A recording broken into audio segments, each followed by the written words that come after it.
Hey everyone, and welcome.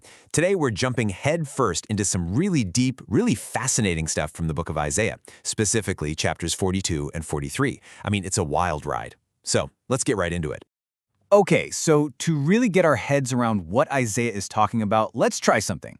I want you to picture this. You're in a desert, right? It's scorching hot, you haven't had a drink in what feels like forever. You are desperately thirsty. And then, up ahead, you see two things. You have to choose one. What do you do? So here's your choice. On the one hand, you've got a living spring, water literally bubbling up from the earth, fresh, cool, life-giving.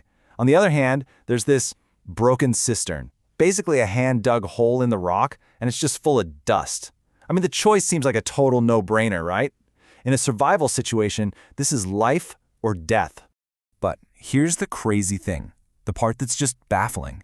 History in Isaiah would argue that we humans have this bizarre tendency to see that spring, turn our backs on it, and then work ourselves to death trying to get something, anything, out of that broken hole full of dust. Why? Why would anyone do that?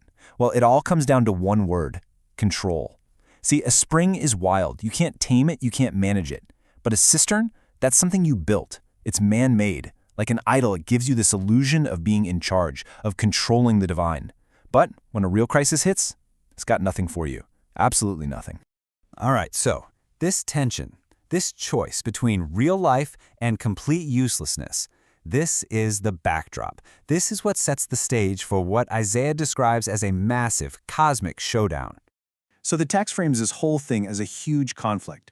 On one side, you have the God of Israel, and on the other, all the idols of the other nations. And the language here is just devastating. It doesn't just say the idols are wrong, it says they're worthless. They're literally described as wind and confusion, just empty.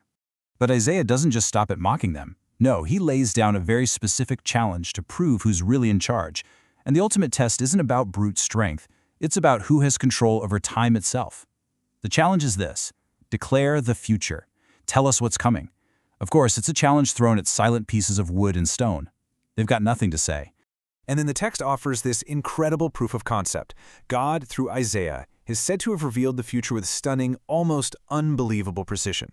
He names the guy who will liberate the Jewish exiles, the Persian king Cyrus. He names him by name, about 150 years before the guy was even born.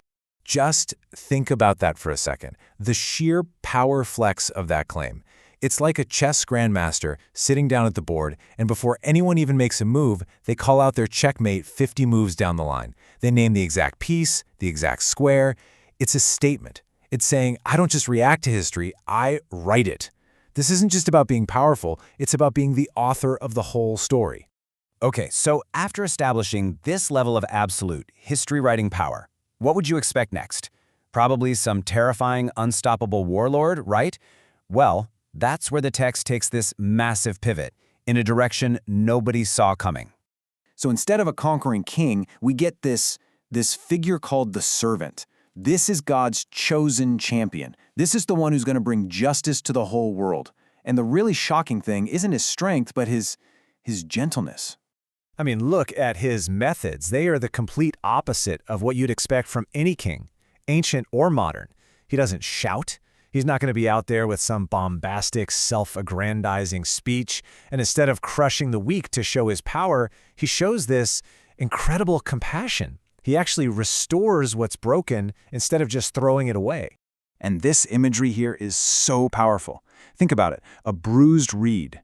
Back then, that's useless. You just snap it and toss it. Or a smoldering wick on a lamp, one that's barely giving any light and just making smoke. You just pinch it out. It's an annoyance. But this servant, he doesn't do that. He doesn't discard the fragile, the failing, the things that seem useless. He gently restores them. Okay, but this brings up a huge question, right? How in the world does a gentle, quiet servant bring about global justice? In a world that runs on brute force and aggression, this whole idea just seems naive. I mean, what chance does this guy have against actual warlords with actual armies? Well, the text's answer is that we've misunderstood the problem. The real enemy isn't a foreign army. It's spiritual blindness. It's a darkness inside people. So the mission isn't military conquest, it's to open blind eyes, to free prisoners from a prison they might not even know they're in. And you know what? Brute force can take a city, For sure, but it has absolutely no power to heal a blind heart. So, just when we think we have it figured out, this perfect, gentle champion is the answer, the story takes another sharp turn.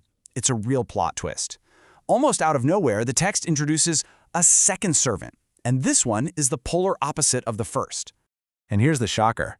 This second servant is identified as God's own people, the nation of Israel. The text actually asks, "Who is blind but my servant?" I mean, that creates this massive theological puzzle. How can the very instrument God chose to bring light to the world be the one who can't see? And the text explains that this isn't a failure of God's power. It's the direct, predictable consequence of human choice, of agency. God gives people the freedom to choose, even if that choice leads straight to self-destruction. The people deliberately chose the broken cistern over the living spring, and as a result, they ended up robbed, plundered, and spiritually bankrupt. So that brings us to this huge crossroads. We've got God's people, stubborn, blind, disobedient, and now suffering the consequences they brought on themselves. Logically, the deal's off, right? The contract is broken. But this is where Isaiah pivots away from cold, hard logic and introduces something totally unexpected.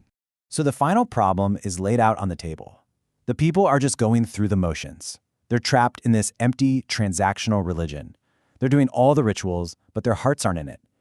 And the text says this has literally wearied God. The whole relationship is just exhausted. So, what's the logical next step? What should happen here? I mean, they broke the contract. They wore out the relationship. From a purely logical, legal point of view, the only answer is for God to just walk away. They made their bed, now they have to lie in it, right? But that is not what happens. The text completely throws that logic out the window with one of the most breathtaking pivots you will find anywhere in ancient literature. And here it is. This is the heart of the whole thing. God says, "I, even I, am he who blots out your transgressions." But then listen to the reason why. It's not because they said sorry. It's not because they promised to do better. It's for my own sake. This is radical grace. Forgiveness isn't earned. It's not based on our performance at all. It's a completely one-sided creative act that flows directly from who God is. And this is just a massive shift in thinking. We're moving away from a religion of earning and performance to a reality of just receiving. It's the difference between exhausting yourself trying to carve a hole in a rock to hold water and just turning around and drinking from the spring that's been bubbling up behind you the whole time. It's a free gift. So that leaves us with this final thought to chew on. If God's response to our biggest failures isn't just to patch up our broken efforts, but to create something brand new, completely out of nothing, then what barren desert in your own life, what broken place, might just be the staging ground for his next masterpiece? Something to think about. Thanks so much for joining me on this one.